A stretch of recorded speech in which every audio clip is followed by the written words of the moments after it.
하나님 말씀은 요한 1서 5장 11절 12절입니다. 요한 1서 5장 11절 12절 말씀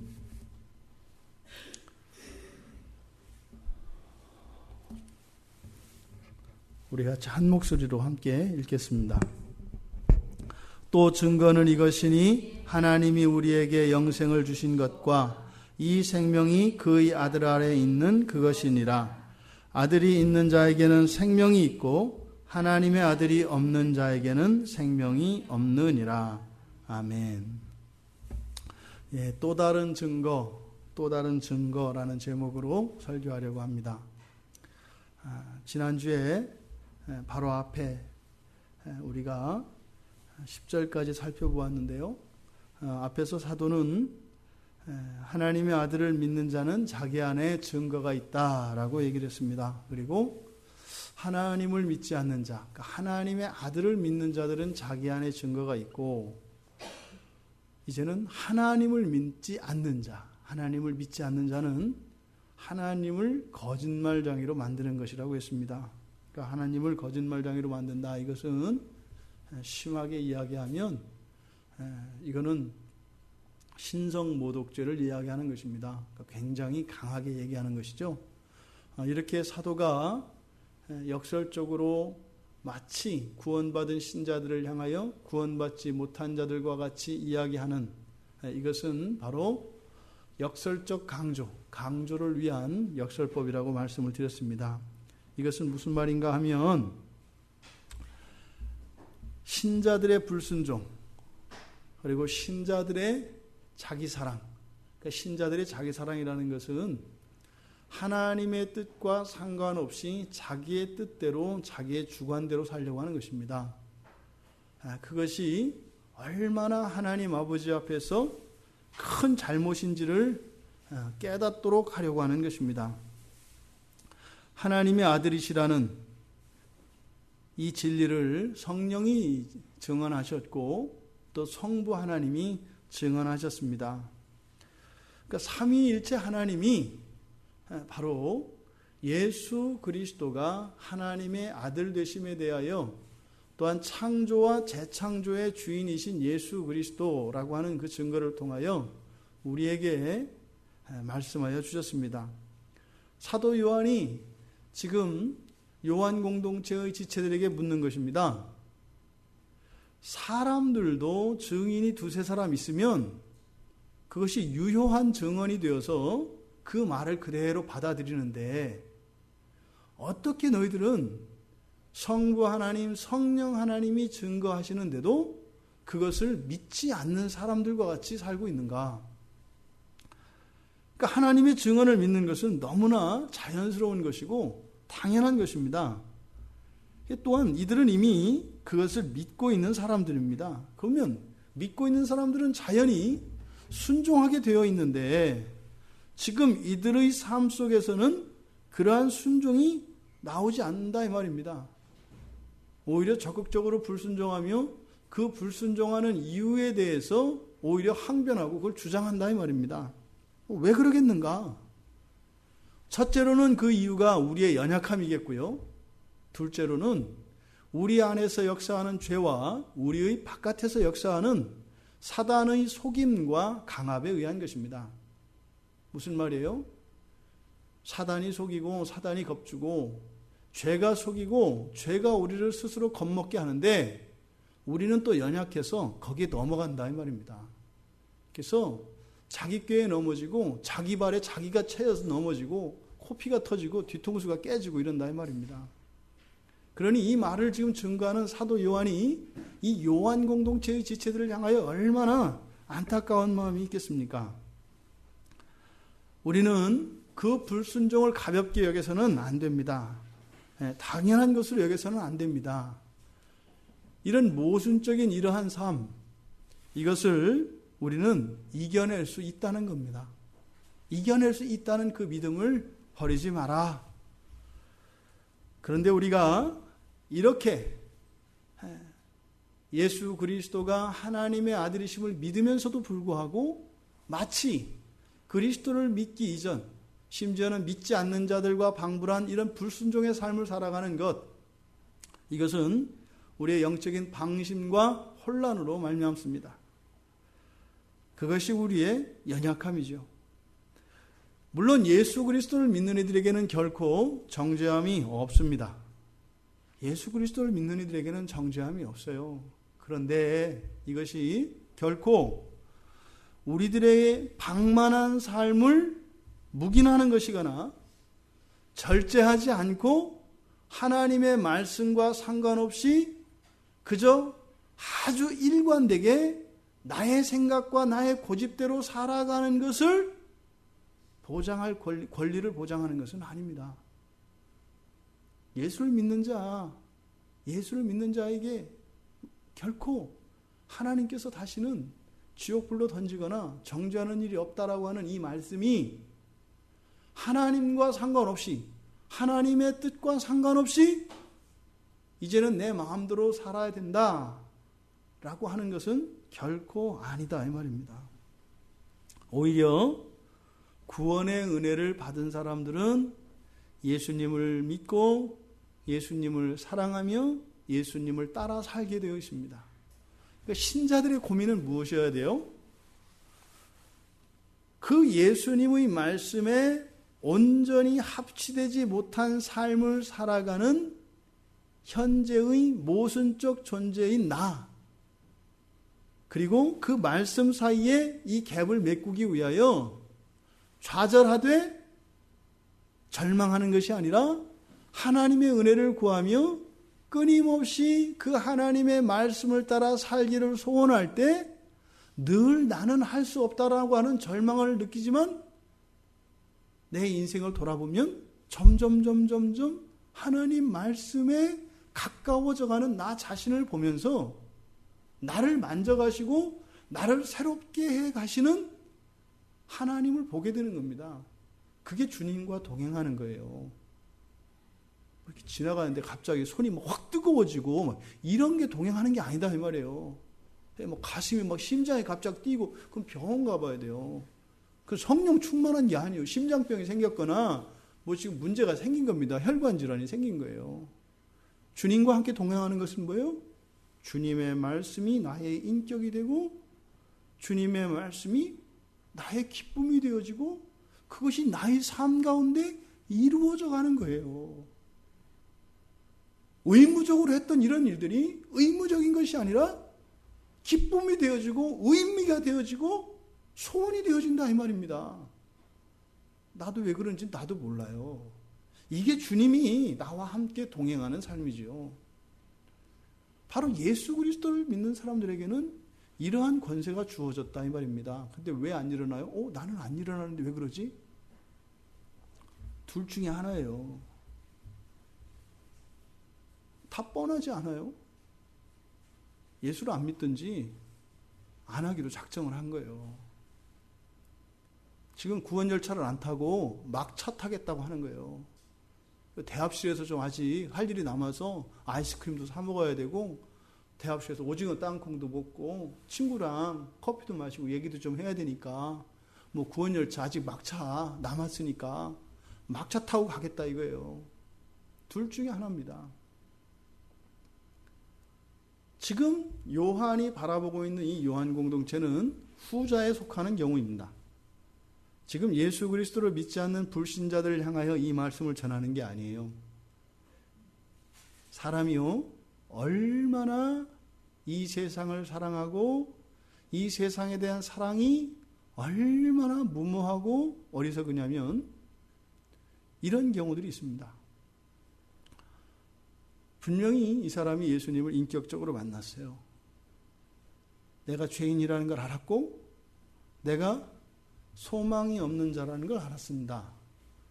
그리고 예수 그리스도께서 십자가에서 죽으신 사건이 나의 죄를 대신하여 속죄물로 죽으셨다는 것을 믿었습니다. 그리고 그 구원의 기쁨과 감격과 감사가 있었습니다.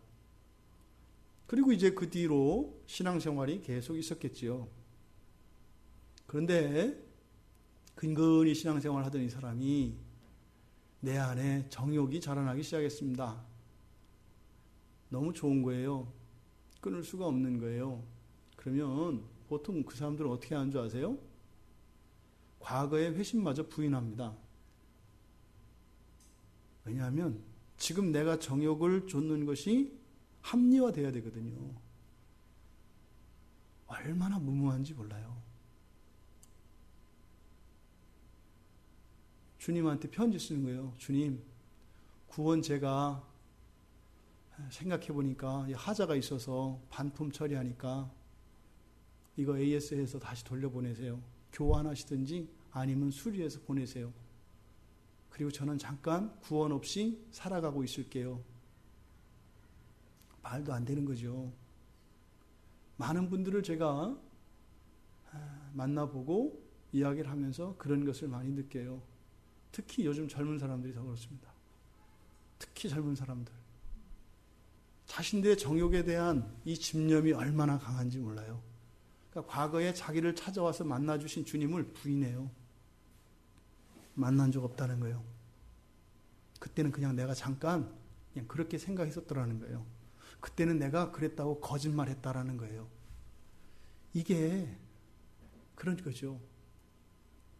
정말 얼굴이 못생기고 키도 작고 가난하고 정말 옷도 남루해서 정말 내놓을 것 아무것도 없는, 그리고 90, 100이 돼서 완전히 꼬부라져서 걸음도 제대로 걷지 못하고 콜록콜록 한숨 그냥 바로 숨 넘을 것 같이 지팡이 의지해서 간신히 걸어가는 그 어머니를 그 아들이 친구들과 지나가다가 그 어머니가 부끄러워서 내 어머니가 아니라고 부인하는 것과 같은 거예요.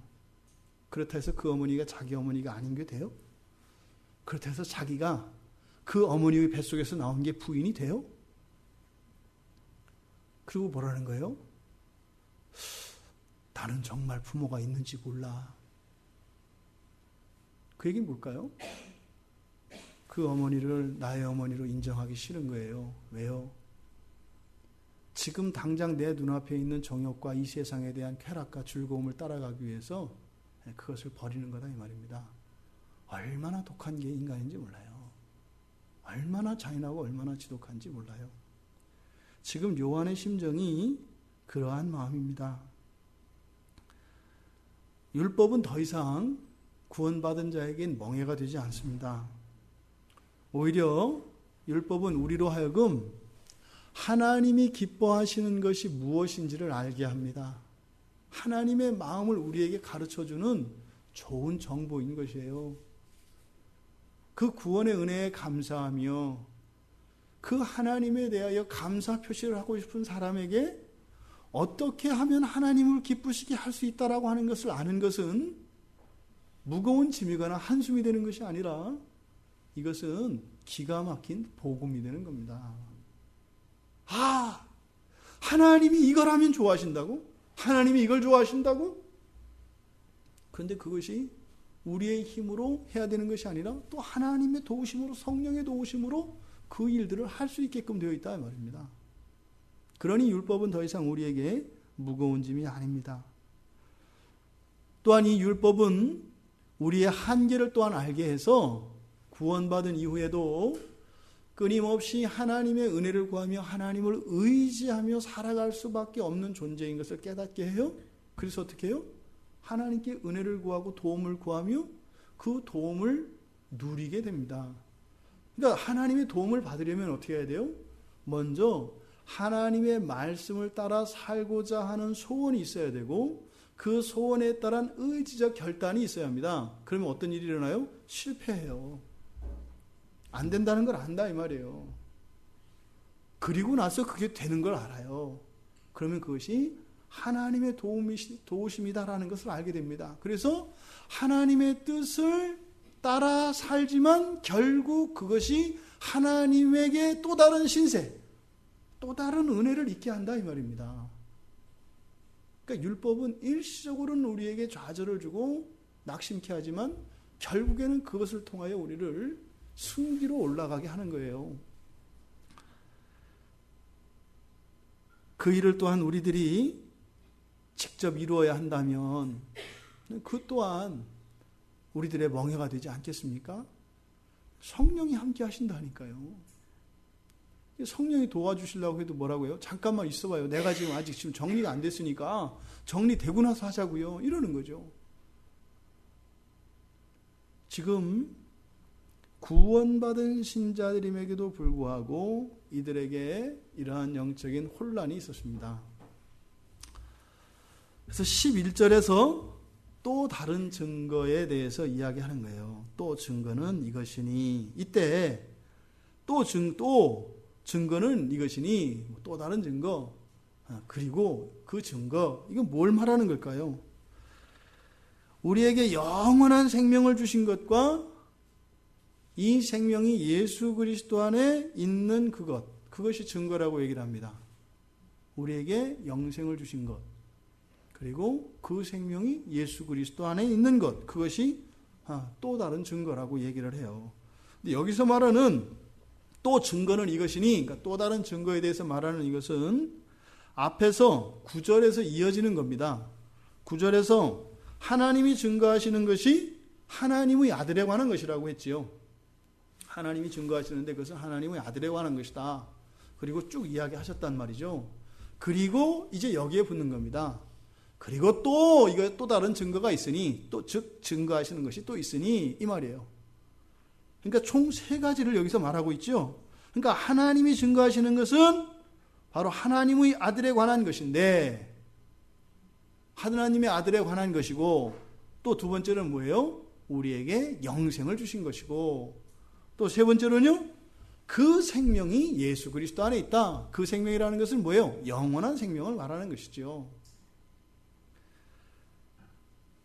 예수님은 하나님의 아들이십니다. 하나님이 우리에게 영생을 주셨는데 그 영생을 예수 그리스도 안에서 주셨다라는 내용을 하나님이 증거하셨다는 말씀이죠. 우리가 알고 있는 바, 우리가 믿고 있는 바를 거꾸로 한번 이야기를 해보자고요. 우리가 구원을 얻은 것은 이 자리에 있는 우리들은 우리의 죄에 대해서 인정을 하고, 그 죄는 우리들의 힘으로 해결할 수 없다는 것을 자각한 사람들이지 않습니까? 그 죄를 어떻게 했다는 거예요? 예수님께서 십자가에서 책임을 져주시고 대속해서 이 제물로 십자가에서 당신을 내어주셨다는 겁니다. 그러면 여기서 문제가 될 수 있는 것은 무엇이냐면, 과연 예수가 나의 모든 죄값을 치를 만한 능력과 자격이 있는가? 두 번째는, 과연 그런 자격과 능력이 있다 하더라도 과연 그 예수가 내 이름도 알지도 못했을 텐데 거기다가 유서에다가 김찬재에게도 이 효력이 미침이라고 썼는가? 그걸 본 적이 없으니까 이게 문제가 되는 거예요. 다른 사람들은 믿고 구원받을지 몰라도 직접 그 상속, 그 칭의라고 하는 의를 덧입혀 주겠다라고 하는 그 구원의 상속 증서가 나한테 없다 이 말이에요. 그러니까 이게 두 가지가 문제가 되는 거죠. 예수님은, 그래서 우리가 예수님을 이야기할 때 참 하나님이요 참 사람이다 라고 이야기를 합니다. 그 말뜻 안에 그게 다 들어가 있는 겁니다. 참 하나님, 참 사람이라고 하는 예수님의 정체성에 대한 말입니다. 그런데 이 예수 그리스도의 하나님 되심, 그리고 사람 되심, 바로 이 점이 우리 오늘날 그리고 지금까지 교회 안에서 예수 그리스도를 믿는 사람들에게 있었던 이런 신앙적인, 특별히 구원에 대한 혼란의 이유가 다 여기에서 비롯됩니다. 내가 정말 구원받았는가? 나의 구원이 확실한 것인가? 불변한 것인가? 이러한 혼란의 시작도 예수 그리스도이고, 이러한 혼란이 완전히 해결되어지는 유일한 대안도 바로 예수 그리스도입니다. 그럼 우리가 예수 그리스도께서 정말 나의 모든 죄, 다른 사람은 그만두고라도 나 한 사람의 죄값을 치를 만한 충분한 그런 능력과 자격이 있는가? 그러면 나를 먼저 봐야 되잖아요. 성경에서는 생각 하나도 살인죄예요. 그러니까 우리가 지은 죄는 어떻게 해요? 나도 몰라요. 내가 아는 것도 뭐 머리가 안 좋아서 다 기억하지 못하니까 세지도 못하지만 또 뭐예요? 부지중에 지은 죄도 있고요. 자다가 꿈속에서 지은 죄도 있어요. 근데 꿈이 맨날 생각나는 거 아니거든요. 알 수가 없어요. 그러니까 어떤 거예요? 무한한 죄죠. 그럼 과연 예수가 무한한 죄물이 될 수 있는가라는 겁니다. 그럼 여러분들 아시죠? 무한한 존재가 누구예요? 신이에요, 신. 무한하다. 이 무한하다라고 하는 말은 하나님, 신의 고유한 속성입니다. 그러니까 한계가 없다는 것이죠. 무한, 한계 없음 이런 뜻입니다. 그래서 보통 자존성, 불변성, 무한성, 단순성 이것을 하나님의 고유한 속성이라고 해요. 이게 뭐예요? 피조물들이 감히 넘볼 수 없는, 흉내낼 수 없는 신적 속성이라고 한다 이 말입니다. 그 가운데 하나가 바로 무한성이에요. 그러면 우리의 죄값을 온전히 치러주기 위해서는 무한한 존재이어야 합니다. 그런데요, 이 무한하다라고 하는 이 말은 사실은 이 세상에 없는 거예요. 그러니까 이게 하나님의 고유한 속성이라고 그랬잖아요. 그러니까 이 말들, 뭐 자존성, 불변성, 무한성 하는 단순성 이런 것들은 이 세상에 있는 게 아니에요. 우리가 그것을 언어로 규정했을 뿐이지 우리가 이해할 수 있는 게 아니다 이 말입니다. 그런데 이 무한성이라고 하는 것은 우리가 이 세상 살면서 사용하는 언어들과 그 개념들이 있어요. 그런 것들과 합쳐지면서 이게 놀라운 변화를 일으켜서 우리가 이해할 수 있고 우리가 볼 수 있게 됩니다. 이게 무한성이라는 말이요. 그래서 이 무한성이라는 말이 본질, 실제죠. 이 본질과 무한성이라는 말이 만나면 어떤 존재가 되냐면 절대적으로 완전한 존재라는 의미가 됩니다. 그러니까 그게 뭔지는 모르지만 의미는 들어온다 이 말이에요. 본질과 무한성이 만나면 완전한 존재라는 의미가 돼요. 흠이 없는, 본질적으로 아무런 결함이 없는. 그래서 이것은 단순성하고도 연결되어져요. 왜냐하면 단순성이라고 하는 것은 무엇과 섞이지 않은 것을 말하거든요. 그래서 본질과 이 무한성이 합쳐지면 존재의 절대적인 완전성 그리고 단순성으로 표현될 수 있습니다. 또 이 무한성이라는 말이 우리는 시간 개념을 이해하죠. 과거와 현재와 미래로 우리는 시간을 이해하지 않습니까? 그러면 무한성이 시간과 합쳐지면 뭐가 되겠어요? 영원이 되는 거예요. 시간이 무한하면 어떻게 된 거예요? 영원하다 이 말이에요. 그래서 이 무한성과 시간이 합쳐지면 영원성이 됩니다. 또 무한성과 공간.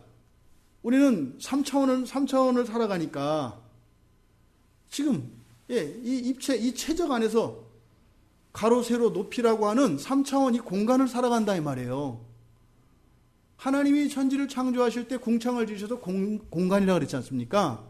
3차원적 개념으로 우리가 이해할 수 있단 말이에요. 그런데 무한성과 공간이 만나면 어떻게 되겠어요? 이게 모든 게 그냥 다 공간이 돼버리죠. 이런 걸 뭐라고 해요? 편재성이라고 하는 거예요. 그래서 하나님 어떤 분이시다? 무소부재하시다 이렇게 얘기하죠.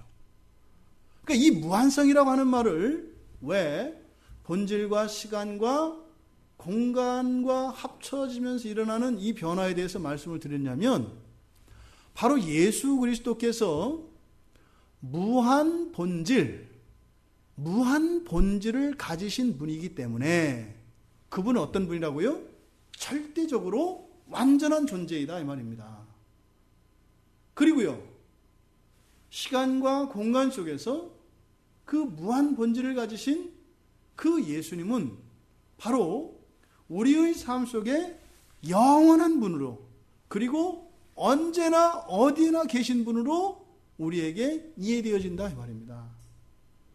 그러니까 우리가 죄가 있다면 공간 속에서 세울 수 있지 않겠어요? 하나씩. 우리가 하나, 둘, 셋, 넷 숫자로 낼 수 있지 않습니까? 무한하다라고 하는, 우리가 다 기억하지 못하는 그 죄를 일렬로 썼을 때 끝도 없이 펼쳐지는데, 바로 무한본질이신 예수 그리스도의 이 영원성, 이 편재성이 어떻게 한다는 거예요? 우리의 죄를 따라가서 덮고도 남는다 이 말입니다. 그러니까 예수 그리스도는요, 우리의 모든 죄를 대신할 수 있는 자격과 능력이 있는 분이시다 이 말입니다. 그런데요, 우리 사람들이 그렇게 만만한 존재들이 아니죠. 예수님이 하나님의 아들이시다, 이 땅에 왔다, 좋다 이거예요. 그래서 이렇게 우리 속에 이렇게 혼란이 들어오면 이제 우리 또 이성적으로 추론하잖아요. 이렇게 이제 첫 번째 명제가 이런 게 나옵니다. 하나님은 하나님이죠. 맞죠? 하나님은 하나님이다. 맞죠? 사람은 사람이죠. 맞지 않습니까? 하나님은 하나님이고 사람은 사람이잖아요. 엄마는 엄마고 아들은 아들이잖아요. 그렇죠? 그러면 두 번째로, 하나님은 사람이 아니죠. 그렇잖아요. 또 사람도 하나님이 아니지요. 그렇잖아요.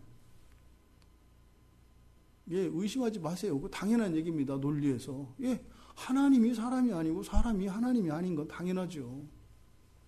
그럼 결론이 어떻게 돼요? 하나님은 사람이 될 수 없고요, 사람은 하나님이 될 수 없어요.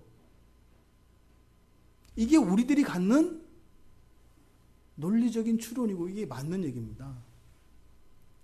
그러면 어떤 결론이 나올까요? 예수는 하나님이거나 사람인 거예요. 둘 중에 하나인 거예요. 그러니까 어때요? 만약에 예수가 하나님이었다면 하나님은 구원받을 존재가 아니지, 구원받아야 할 필요가 없는 존재잖아요. 자기 자신이. 구원의 이유가 없잖아요. 자기 자신에게. 그러니까 그분은 우리하고 상관이 없어요. 하나님이니까. 또 예수가 사람이었다고 칩시다.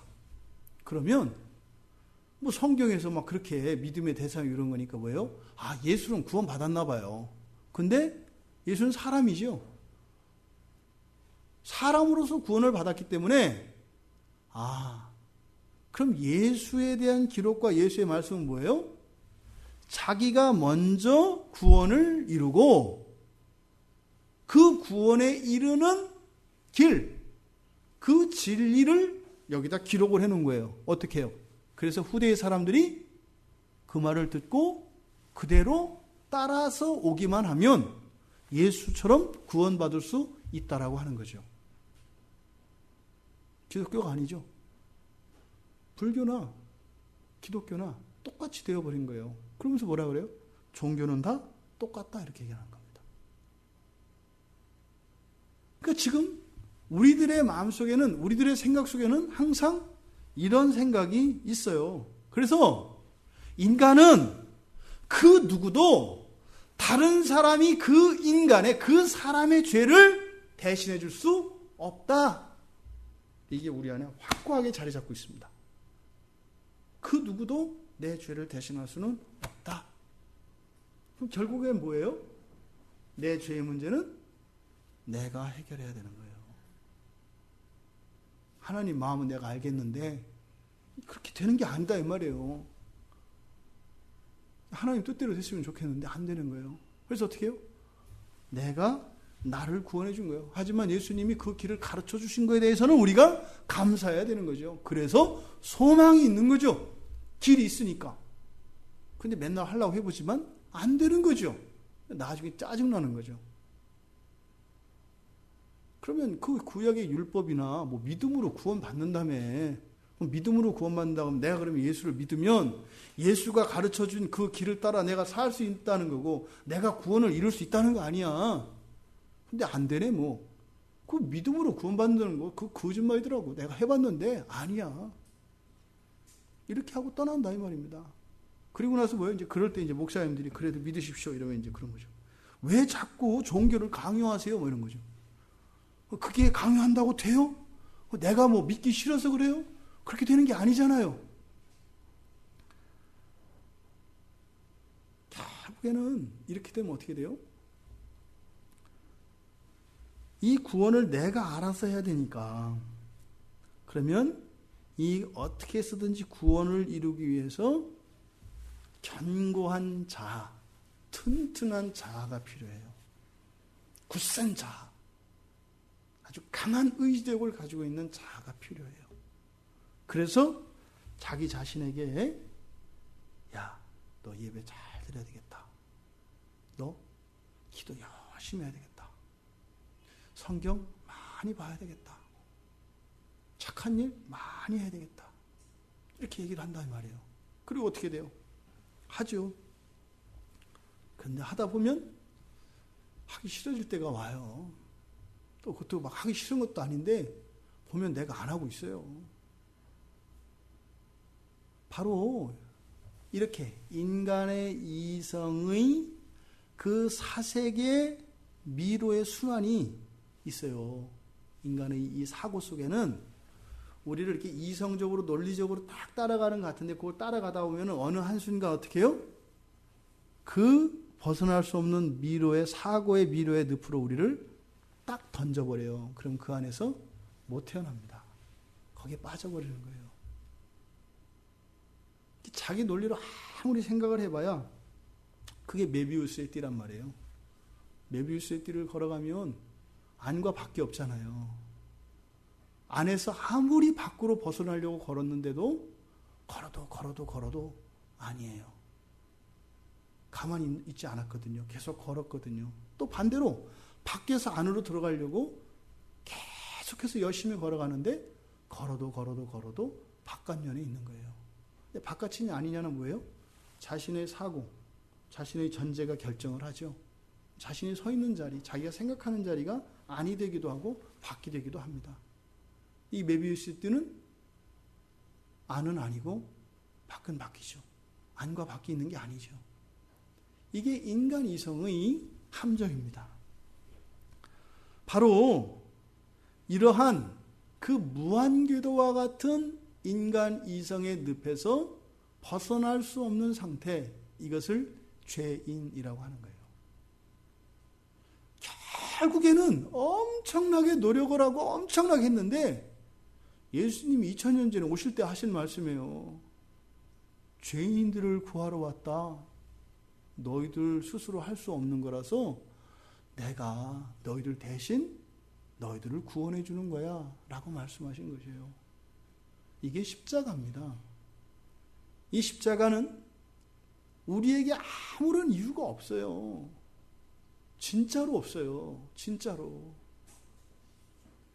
어떤 가정을 하더라도 우리에게는 구원과는 상관이 없어요. 그냥 하나님이 일방적으로 내 이름을 불러주신 것 뿐이에요. 그 이상도 이하도 아니에요. 그런데 뭐예요? 그게 다입니다. 그런데 자꾸 물어봐요. 왜 내 이름을 부르셨어요?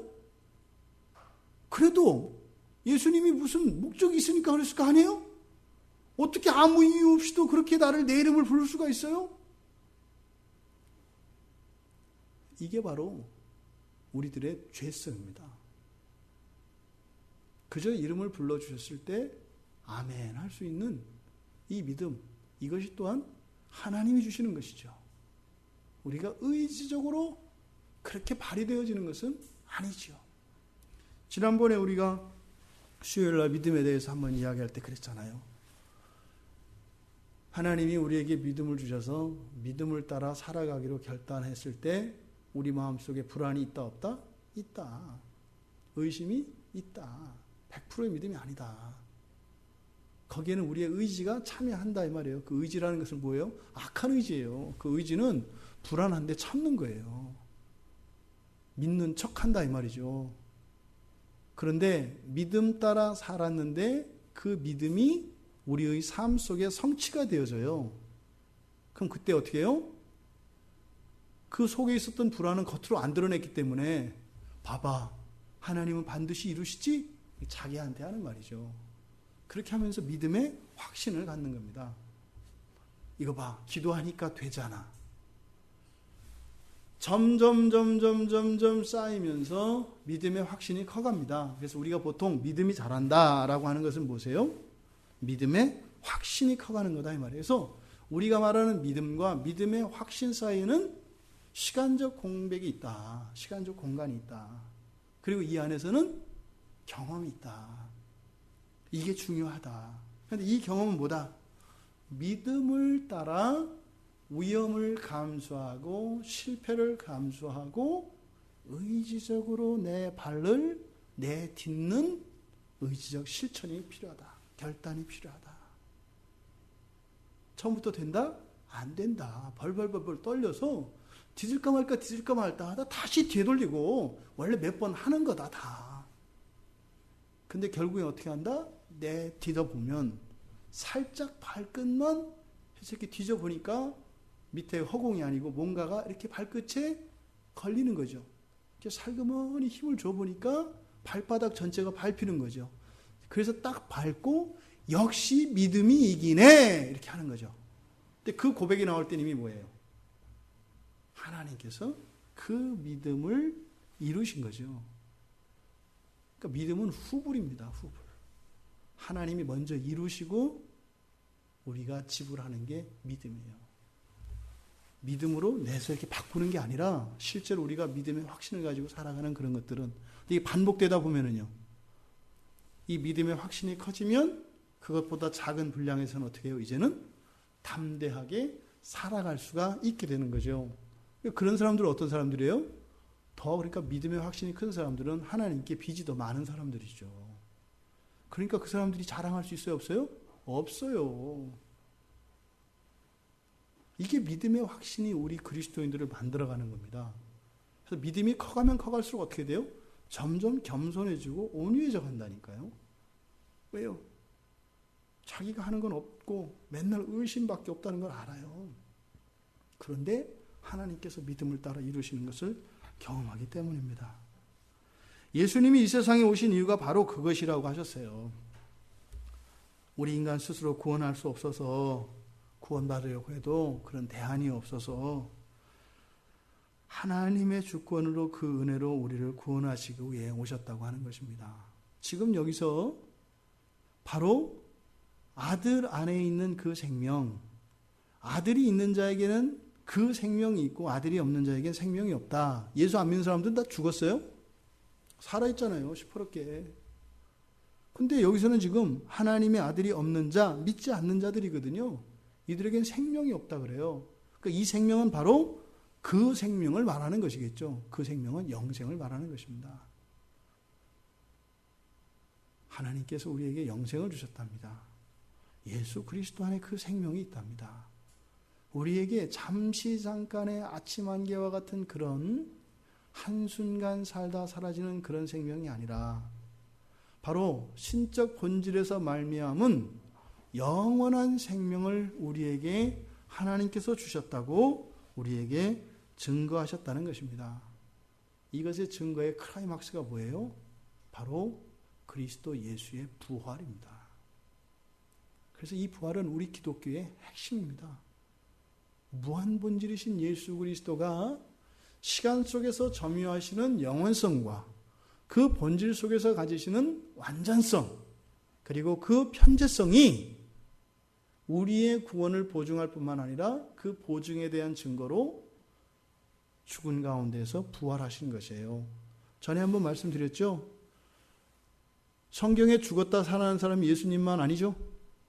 다른 사람들 많잖아요. 그렇죠? 신약에서도 있지 않습니까? 대표적으로 마리아의 오라비 나사로를 살리셨잖아요. 나사로가 살아난 것과 예수님이 살아난 것은 차이가 뭐라고요? 구약에서도 살아난 사람들이 있잖아요. 성경에서 다른 모든 사람들이 살아난 것은 수동형입니다. 하나님께서 살려주셨다 이 말이에요. 근데 예수님이 살아나신 것에 대해서는 수동형과 능동형이 함께 사용됩니다. 그러니까 예수님도 어떻게 해요? 성부 하나님께서 살리셨어요. 성령 하나님께서 살리셨어요. 그런데 어떻게 해요? 성자 하나님께서 살아나셨어요. 왜요? 예수 그리스도의 부활은 성삼위 하나님의 협력사이기 때문에 그렇습니다. 그래서 단지 죽었다 살아나는 것만을 말하는 게 아니에요. 바로 예수 그리스도의 부활은 당신이 무한 본질의 하나님의 아들이신 것을, 그래서 창조와 재창조의 주인 되심을 증거하는 것이 바로 이 부활입니다. 그러니까 지금 사도 요한이 이 말씀을 증거할 당시만 하더라도요, 예수님이 십자가에서 죽으셨던 것을 두 눈으로 보았고, 요한도 봤죠. 그리고 그분이 살아나셔서 40일 동안 제자들과 함께 생활하셨던 것을 본 사람들이 있어요.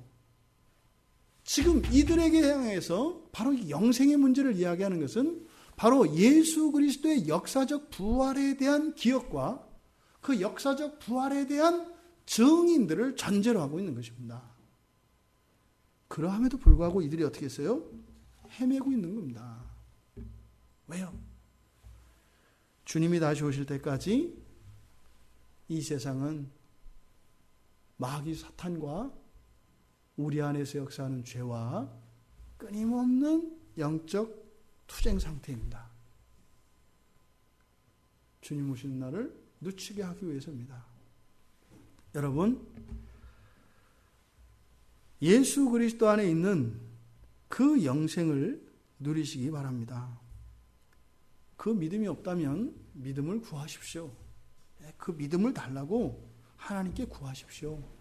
반드시 찾고 구하는 자에게 베풀어 주시는 하나님이신 것을 믿으라고 성경이 이야기합니다. 반드시 주신다는 것이에요. 구하되 받은 것으로 확신하고 불안해하지 말고 구하십시오. 그리고 그 믿음 안에 거하십시오. 하지만 불순종의 쾌락을 즐기고 싶은 것이라면 당장 회개하시고 하나님 말씀 앞으로 순종하며 나와야 합니다. 무엇이 순종이겠습니까? 내 인생을 사는 것이 아니라 하나님이 기뻐하시는 내 인생을 살아가는 겁니다. 무엇이에요? 우리가 어떤 일들을 판단하고 결정할 때 늘 하나님의 뜻을 구하는 겁니다. 그때 정확하게 문서로 안 해줘요. 그거는 이렇게 해라, 이렇게 안 한다 이 말이에요. 어떻게 해요? 우리의 마음으로 주세요. 그래서 영적인 감각이 생깁니다. 처음에는 혼란스러울 수 있어요. 이게 하나님의 뜻인 것도 같고 이게 하나님의 뜻인 것도 같아요. 중요한 것은 어떤 게 정답이지 이게 중요하지 않다 이 말이에요. 뭐예요? 아무 것이든 내가 믿음으로 받으면요, 그것은 하나님 뜻대로 이루어집니다. 만약에 A라고 하는 선택지와 B라고 하는 선택지가 있어요. 이건 가정입니다. 하나님이 원하시는 게 A라고 하는 선택지였어요.